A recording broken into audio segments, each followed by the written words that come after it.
बाळासाहेबांच्या मृत्यूची सीबीआय चौकशी करा। रामदास कदमांनी सरकारकडे ही मागणी केली आहे। चेल्या चपाट्यांना पुढे करून उद्धव ठाकरे गप्प का असा प्रश्न कदमांनी विचारला। मी गद्दाराला उत्तर देणार नाही, रामदास कदम यांच्या टीकेला उद्धव ठाकरेंनी हे उत्तर दिलंय।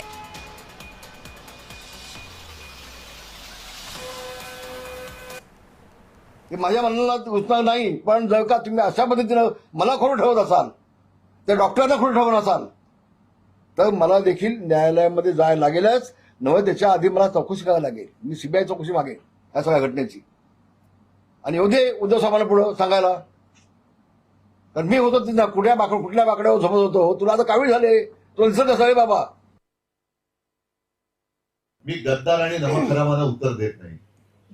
तो माणूस गद्दार आणि नमक हराम आहे, त्या नमक हरामाला मी उत्तर देत नाही आणि देण्याची मला गरज नाही। कारण ठाकरे म्हणजे काय आहे हे अख्खा महाराष्ट्र आणि अख्खा देश ओळखतो। त्याच्यामुळे त्या गद्दाराला आणि हरामखोराला मी काय उत्तर देणार नाही।